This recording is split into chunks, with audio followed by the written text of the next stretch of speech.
மறைக்கப்பட்ட உண்மைகளை வெளிச்சத்திற்கு கொண்டுவரும் உங்கள் மக்கள் வெளிச்ச செய்திகள். வணக்கம்.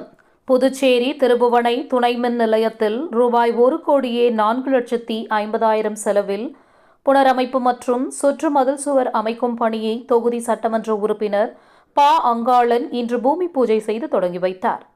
திருபுவனையில் கடந்த 41 ஆண்டுகளுக்கு முன்பு புதிதாக நிர்மாணிக்கப்பட்ட 110 கிலோவாட்ஸ் துணை மின் நிலையம் கடந்த 1984ஆம் ஆண்டு மார்ச் மாதம் 6ஆம் தேதி திறப்பு விழா செய்யப்பட்டு பொதுமக்கள் பயன்பாட்டிற்கு அர்ப்பணிக்கப்பட்டது.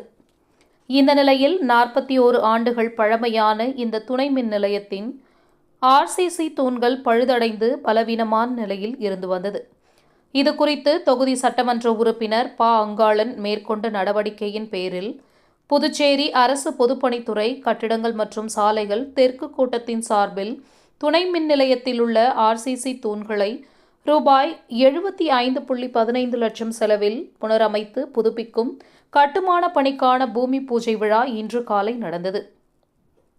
விழாவிற்கு திருபுவனை தொகுதி சட்டமன்ற உறுப்பினர் ப. அங்காளன் தலைமையேற்று பூமி பூஜை செய்து பணியை தொடங்கி வைத்தார்.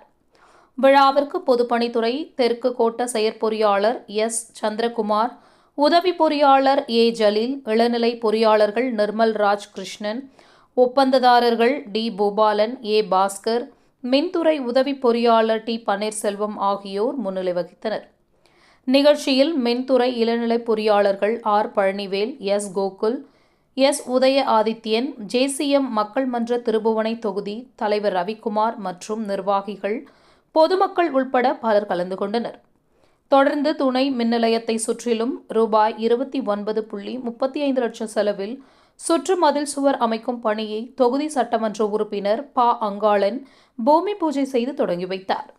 நிகழ்ச்சியில் பொதுப்பணித்துறை மற்றும் மின்துறை அதிகாரிகள் உட்பட பலர் கலந்து கொண்டனர். நன்றி.